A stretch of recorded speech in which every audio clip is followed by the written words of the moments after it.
Donc effectivement, on vous présente aujourd'hui un règlement pour substituer à la règle d'or qui aujourd'hui régit le fonctionnement de l'Union européenne, une règle verte qui fait de la question écologique et de la question climatique, la boussole de toutes les politiques mises en place au niveau européen. Effectivement, c'est un premier pas, parce que nous savons que le cadre des traités européens actuels, aujourd'hui, empêche la mise en œuvre d'une politique écologique digne de ce nom, quand ces traités fichent dans le marbre les principes d'austérité qui conduisent à la destruction des services publics comme le service public ferroviaire, quand ces traités empêchent toute politique de protectionnisme et de relocalisation de l'activité économique, quand ces traités favorisent au contraire les accords de libre-échange et favorisent le principe d'une concurrence libre et non faussée qui conduit à faire dominer le libéralisme, le marché sur les êtres humains et notre écosystème et notre planète. À partir de ce moment-là, clairement, ce projet de directive, il est une première étape qui nécessite ensuite de mettre l'accent aussi sur la nécessaire rupture avec les traités européens. Quand le président de la République affirme dans cette lettre qu'il faut engager un plan de réduction des pesticides d'ici 2050, pourquoi alors a-t-il refusé d'inscrire dans la loi française un plan de sortie du glyphosate comme l'ont proposé les députés de la France insoumise à l'Assemblée nationale? Quand le président de la République avait dit au début de son mandat qu'il ne voulait plus d'accord de libre-échange s'il ne s'inscrivait pas dans le cadre des accords de Paris, alors pourquoi a-t-il signé un accord de libre-échange avec le Canada et avec le Japon et peut-être demain avec la Nouvelle-Zélande ou le Mercosur? Quand le président de la République dit dans sa lettre qu'il veut un bouclier social qui garantit que dans une seule entreprise, les personnes qui y travaillent ont toutes les mêmes conditions salariales et les mêmes conditions du travail, alors pourquoi n'a-t-il pas refusé au Parlement européen la directive sur le travail détaché? Donc là, cette lettre-là du président de la République, parce qu'elle n'affirme pas cet objectif nécessaire de rupture et de sortie des traités européens actuels, honnêtement passe complètement à côté du sujet européen. Nous ferons la jonction samedi entre gilets jaunes et gilets verts, parce que c'est un combat qui nous semble être au fond le même si on a pu constater une sorte de mépris à l'égard des gilets jaunes, une sorte d'indifférence, de gilets jaunes bashing de la part de celles et de ceux parfois qui appellent de leur vœu aussi, mais avec beaucoup d'hypocrisie, je le pense, une transition écologique sur des bases équitablement réparties et populaires en fait. Voilà. Merci. Maintenant, si vous avez des questions. C'est la tribune de Jean-Luc Mélenchon dans Libération. Donc il exhorte à sortir des traités européens. Je veux savoir premièrement comment est-ce qu'on s'y prenait pour sortir des traités européens concrètement, et si vous alliez pouvoir le faire en tant qu'élu au Parlement. Et deuxième question, est-ce que ça implique forcément une sortie de l'Union européenne? Alors, traité européen n'égale pas Union européenne gravée dans le marbre. Je le dis parce que c'est assez important, parce que quand on parle de sortie des traités européens, nous ce que nous disons, c'est que les traités européens tels qu'ils sont construits à l'heure actuelle sont un frein dans la lutte contre le changement climatique, puisque par exemple ils empêchent d'investir massivement dans la transition écologique et notamment pour atteindre ces 100% d'énergie renouvelable pour 2050 qu'on vous propose dans notre règlement. Donc il y aurait une contradiction potentielle dans le droit européen. Ils sont un frein pour l'harmonisation sociale et fiscale. Ils sont un frein pour le contrôle politique de la Banque centrale européenne et donc de nouveau pour une politique de relance et un investissement massif dans la transition écologique. Voilà, je vous ai donné des exemples concrets des freins posés à l'heure actuelle. Sauf que ces traités ne sont pas inscrits dans le marbre. En moyenne, des traités européens, il y en a eu tous les 5 ans sur les 20 dernières années. Donc nous pensons qu'il ne faut pas jeter le bébé avec l'eau du bain, et nous pensons que on peut sortir des traités européens actuels pour construire une coopération européenne sur une base écologique, sur une base de justice sociale et sur une base de justice fiscale. Je peux vous prendre un dernier exemple. L'Union européenne vient de sortir 9 paradis fiscaux de sa liste grise de paradis fiscaux, sachant que la liste noire ne comporte plus que 5 États, dont aucun paradis fiscal notoire, et qui s'illustre de nouveau dans son incapacité à lutter efficacement contre l'évasion fiscale, et encore moins en son sein, puisque au moins 5 États au sein de l'Union européenne répondent aux critères de l'Union européenne des paradis fiscaux et ne sont pas pour autant listés. Je pourrais continuer les exemples de manière assez longue. Maintenant, comment on fait de manière concrète? Nous n'allons pas mentir aux gens. Demain, en tant que parlementaires européens, nous ne pourrons pas sortir des traités européens actuels. Par contre, nous allons porter cet horizon. Nous allons construire cette alternative à la coopération européenne actuelle avec nos alliés européens, avec Podemos en Espagne, avec le Bloco au Portugal, etc. Pour demain construire cet horizon, et on l'espère, en ayant le pouvoir exécutif en France bientôt, demander cette sortie des traités européens actuels, pour reconstruire finalement cette coopération européenne sur de nouvelles bases. Comment ça se passerait de manière concrète si on arrivait au pouvoir? Soit on arrive à obtenir une refonte totale des traités à notre arrivée avec l'ensemble des États membres, c'est évidemment le plan 1 et le plan souhaité, mais dans l'hypothèse où nous n'y arrivons pas, nous disons que nous nous affranchirons de ces freins-là quand ils sont des freins.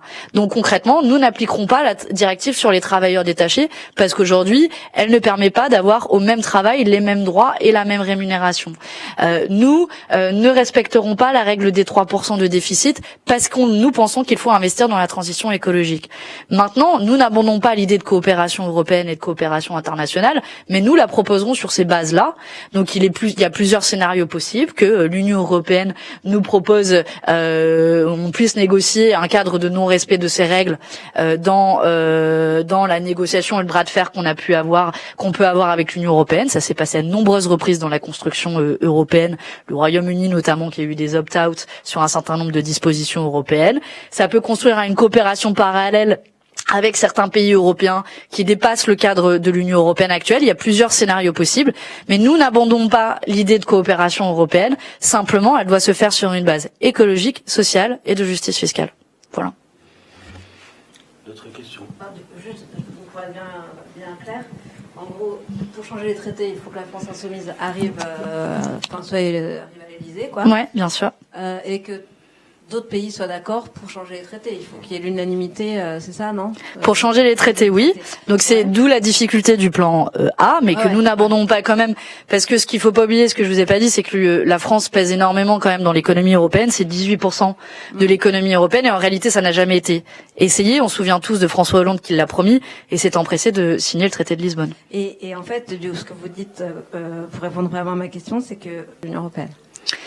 Nous pensons que l'Union européenne ne peut pas se faire sans la France, et que la construction européenne telle qu'elle existe à l'heure actuelle, qu'elle ne peut pas se résoudre au dogme budgétaire, au dogme du libre-échange actuel. Donc nous donnons tous les moyens pour changer ce cadre européen-là. Maintenant, ce qu'il va devenir exactement, on ne sait pas. Mais nous, vu qu'on est attaché à la construction européenne, on fera le maximum pour préserver cette coopération, mais sur cette base-là. Ce qu'il compte aujourd'hui, l'Union européenne, c'est une construction politique. Ce qu'il compte aujourd'hui, c'est qu'on puisse réaliser cette politique économique, sociale et écologique dont nous vous parlons et dont l'avenir en commun parle depuis un long moment.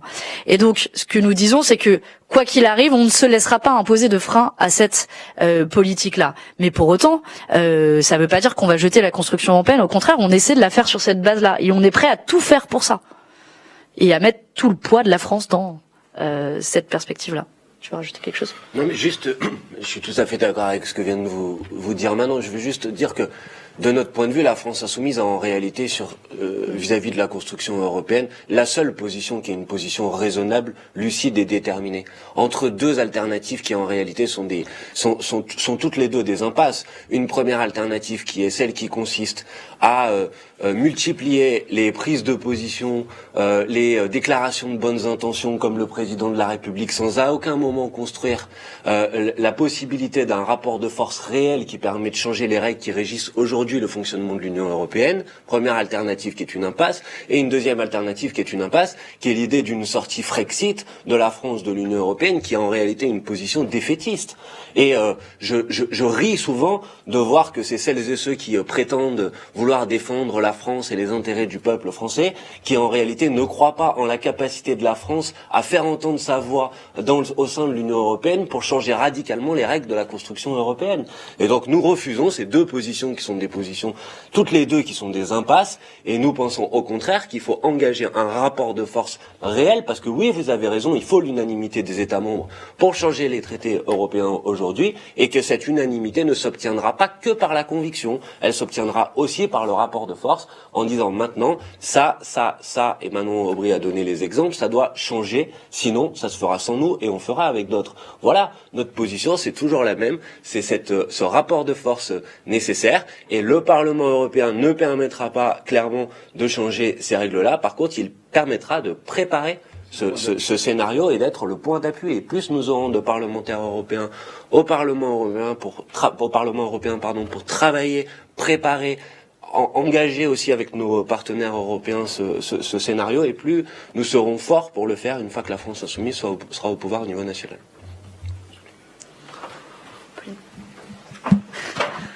Une question pour Manon Aubry. Vous venez de dire que vous étiez attaché à l'Union européenne. En quoi êtes-vous attaché à l'Union européenne? Moi, je suis attachée à l'idée de coopération entre les peuples. C'est une belle idée, la coopération entre les peuples.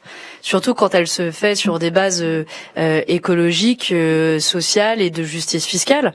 Aujourd'hui, si on veut prendre à bras-le-corps la lutte contre le changement climatique, c'est mieux qu'il y ait une action à plusieurs que tout seul. Quand on veut prendre à bras-le-corps la lutte contre l'évasion fiscale, c'est mieux de le faire à plusieurs que tout seul. Par contre, ce que nous disons, c'est qu'il faut au moins le faire tout seul. Donc au moins, nous allons le faire. Quitte à contrevenir à un certain nombre de règles européennes. Mais moi je suis profondément attachée à une construction de plusieurs États ensemble, à partir du moment où elle se fait sur ces bases-là. Donc je suis pas prêt à abandonner à titre personnel, mon horizon de justice sociale, écologique et fiscale, juste au nom de la coopération. Donc voilà, après je pense que c'est quelque chose un sentiment qui est plutôt diffus quand on regarde même les enquêtes d'opinion dans la population française. Si le peuple français et les peuples européens dans leur ensemble se sont éloignés de l'Union européenne, c'est plutôt l'Union européenne qui s'est éloignée des peuples en imposant un certain nombre de règles d'abord incomprises par les peuples européens, qui sont aussi à un déni de la souveraineté populaire, puisqu'on se souvient tous de la campagne, de résultats du référendum pour le non en 2005, largement bafoué par les représentants politiques. Donc, je pense qu'on peut réconcilier se réconcilier avec la construction européenne, mais uniquement sur ces bases-là. Enfin, je crois qu'on peut pas être plus clair, mais c'est justement parce qu'on y est attaché qu'on est prêt à se battre. J'avais deux questions sur ces thématiques-là. Vous parlez de souveraineté. Est-ce que cette souveraineté doit aller jusqu'à la question de la monnaie, et on pense à l'euro évidemment, et quel rapport dans ce cadre-là avec une éventuelle sortie de l'euro ou pas, puisque ça régit aussi un certain nombre de possibilités. Et la deuxième, c'est donc il faudrait être au pouvoir en France pour pouvoir mettre en place le fameux plan B éventuellement dont vous parlez. Est-ce que ce qui est de votre programme européen là pour ces élections, comment se joue le rapport de force aussi dès maintenant, et est-ce que un certain nombre de choses peuvent avancer sans attendre la mise en place de ce plan A, plan B ou pas? Alors je réponds à la première question et Manon répond à la deuxième, si ça vous va. Merci pour votre question. Du point de vue de la politique monétaire, moi je vais être très clair. Le problème aujourd'hui, et ce à quoi nous voulons nous attaquer, c'est le fait que la monnaie aujourd'hui n'est pas placée comme un instrument de la souveraineté, puisqu'elle est indépendante de tout pouvoir politique, que vous avez aujourd'hui en Europe une banque centrale européenne qui est indépendante et sur lequel le pouvoir politique n'a aucun rôle, aucune possibilité d'action pour, par exemple, décider que les objectifs qui doivent primer sont des objectifs d'égalité, des objectifs de justice, des objectifs de lutte contre le chômage. Et à l'inverse, vous avez une banque centrale européenne qui aujourd'hui est complètement ancrée dans les principes économiques de l'ordolibéralisme, notamment dominé par les conservateurs allemands, et qui pose comme seul objectif de la politique monétaire la lutte contre l'inflation et contre les déficits et contre l'inflation. Et à partir de ce moment-là, l'enjeu de notre point de vue est de reprendre le contrôle politique sur la monnaie. Et c'est pour ça clairement que une des conditions du plan A, c'est la fin de l'indépendance de la Banque Centrale Européenne pour mettre la Banque Centrale Européenne sous le pouvoir politique. Donc ça, c'est dans le cadre du plan A. Et nous espérons et nous pensons que c'est une condition que nous pouvons obtenir. Je rappelle quand même que la Banque Centrale Européenne est une anomalie dans le monde, que même aux États-Unis d'Amérique, qui de mon point de vue ne sont pas un modèle marxiste bolchevique, les États-Unis d'Amérique, la Fed, la Banque fédérale américaine, est sous le contrôle du Congrès et du pouvoir politique. Et donc il n'y a qu'en Europe que la Banque Centrale Européenne est totalement indépendante du pouvoir politique. Donc voilà l'objectif du point de vue de la politique monétaire qui est le nôtre. Et là aussi, nous avons des possibilités alternatives de rapport de force. La France et la Banque centrale française frappent de l'euro dans le cadre des politiques monétaires guidées par la Banque centrale européenne. Et si nécessaire, pour augmenter le niveau de rapport de force, nous serons prêts aussi à utiliser ces capacités-là. Et deuxième question sur qu'est-ce qu'on fait en attendant ? Qu'est-ce qu'on fait en attendant ? On fait plein de choses et c'est le sens de notre programme pour les élections européennes, c'est le sens des 12 combats qu'on va mener et c'est le sens des propositions qu'on formule comme cette proposition aujourd'hui qui, je pense, est une proposition ambitieuse de règlement sur cette règlement européen sur la règle verte qui propose quand même une agence européenne de la règle verte. Ça, c'est possible dans le cadre des traités européens actuels. Donc c'est aussi pour vous montrer qu'on se battra partout où cela est possible pour faire de la lutte contre le changement climatique, pas un horizon qui semble quasiment inatteignable, mais une réalité partout où cela est possible. Et ça veut dire aussi se mobiliser, si je reste sur la thématique de la lutte contre le changement climatique, contre la privatisation des services publics. Je pense, je vous donne un exemple très concret que je prends régulièrement, c'est celui de la privatisation du rail. La directive sur le rail, elle est passée à 24 voix près, sur plus de 700 eurodéputés. Voilà à quoi sert un eurodéputé aussi. Et un eurodéputé de la France insoumise, nous n'en avions qu'un à l'époque, maintenant on en a deux. Si nous en avions eu 24, peut-être que cette directive européenne ne serait pas passée et ne se serait pas traduite par une fermeture d'un certain nombre de petites gares et de petites lignes. Le combat au Parlement européen, il se mène aussi, par exemple, toujours sur les questions climatiques, pour s'opposer aux traités de libre-échange qui sont votés par le Parlement européen, même si, et on le déplore, ils sont négociés dans des conditions extrêmement opaques. Il y a plusieurs traités de libre-échange qui vont arriver sur la table dans les prochains mois et les prochaines semaines et même prochaine année pendant le mandat. C'est par exemple la question du TAFTA qui revient sur la table. Je vous parlais aussi de ce traité avec la Nouvelle-Zélande. La Nouvelle-Zélande est le premier producteur de lait au monde. C'est à l'autre bout de la planète. Quel est le sens écologique à importer du lait qui vient de l'autre bout de la planète? Et concrètement, ce que propose l'Union européenne, en laissant les clés de la lutte contre le changement climatique au marché, c'est-à-dire que le marché va avantager du lait néo-zélandais par rapport au lait français. On ne dit pas ça que par cocorico, c'est un coût écologique immense. Avec la signature du traité sur le CETA, avec la signature du CETA avec le Canada, le transport maritime a augmenté de 7% entre la France et le Canada. Oui, il y a plus de marchandises, mais qui polluent la planète. Voilà des exemples de combats concrets qu'on va mener et qu'on a menés. Je pense aussi à un dernier combat, celui de la pêche électrique. L'action de Younous Omarjee au Parlement européen nous a permis l'interdiction de la pêche électrique, qui est quand même un combat majeur dans la préservation de nos écosystèmes. Voilà à quoi servent des députés de la France insoumise au Parlement européen. Je pense que cette proposition ambitieuse de règlement sur la règle verte prouve que nous prenons notre futur mandat extrêmement au sérieux et que chaque virgule, chaque ligne sera débattue par les futurs eurodéputés de la France insoumise pour s'assurer que la lutte contre le changement climatique est un des combats majeurs de ce Parlement européen, même si nous savons que ce sera un combat difficile, mais nous le mènerons avec beaucoup de conviction.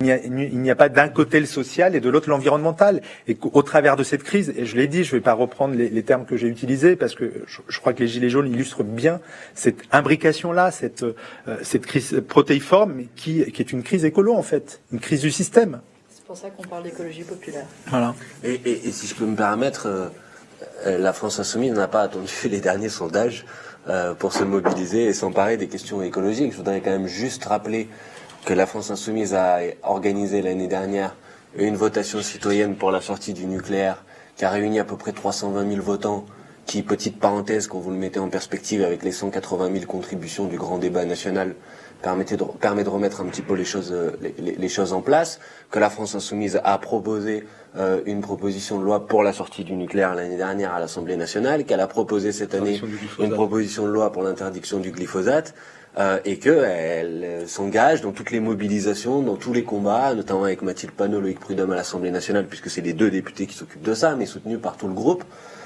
Et que la France insoumise s'engage sur ces sujets, pas en raison des éléments de la conjoncture, mais parce qu'on considère que c'est une priorité et une urgence absolue aujourd'hui. Et voilà, c'est aussi simple que cela.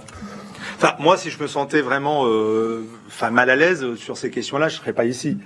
Il y a des questions sur lesquelles, parfois, je le dis assez ouvertement, parce que on se voit parfois en dehors. Moi, je suis pas de la même tradition républicaine ou jacobine que Jean-Luc Mélenchon, mais je trouve que sa conception de la République est accueillante. Donc, je me sens pas exclu ni insulté. Je trouve qu'elle est fraternelle. Donc, moi qui ai fait le choix il y a quelques années de devenir français, je trouve que si tous les républicains et tous les jacobins et tous les laïcs avaient cette conception-là de la République, on n'aurait pas les débats débiles qui animent parfois le microcosme. Donc, moi, j'ai absolument aucun problème là-dessus. Mais sur la question écolo qui est au cœur aujourd'hui du projet de la France insoumise, je me sens vraiment parfaitement à l'aise. Et je me sens vraiment en capacité de mener le combat qui est celui que je mène depuis plus de 20 ans, parce que ça fait 91 que j'ai pris une carte dans une organisation écologique. Et puis, parce que c'est aussi une organisation qui a clarifié une série de questions. C'est-à-dire que moi, je crois que quand on est un écolo conséquent, on ne confond pas en fait la lutte contre le changement climatique avec la lutte pour les places, quoi. Je crois que une des choses que je peux parfois critiquer, je l'ai fait déjà quand j'étais un député d'Europe Écologie Les Verts, c'est que je ne confonds pas le fait que on peut avancer en direction de la lutte contre le changement climatique en indexant en fait cette lutte simplement au nombre de députés, au nombre d'élus locaux, régionaux, tout ça. Je pense que c'est plus compliqué que ça. Et je prends l'exemple de Younous Omarjee. Pourquoi il gagne sur la pêche électrique? Pas simplement parce qu'il est déterminé, pas simplement parce qu'il est bon, pas simplement parce qu'il arrive à construire une majorité au Parlement européen, c'est parce qu'il fait le lien en fait avec une mobilisation populaire portée par des ONG, par Bloom, enfin qui fait le lien d'être un parlementaire en fait qui est un relais dans l'institution des mobilisations sociales et populaires. Et ça, je crois que la France insoumise, elle l'est parfois, moi je trouve parfois de manière un peu caricaturale, mais heureusement d'ailleurs parce qu'il faut l'être dans des institutions qui sont totalement enfermées sur elles-mêmes, avec un comportement très codé, feutré, de faire entendre la voix des gens, c'est parfois ça fait un peu tâche parfois, mais faut le faire. Voilà, parce que les débats qu'on a parfois dans ces institutions ne correspondent pas du tout aux préoccupations des citoyens. D'autres questions? Ça va?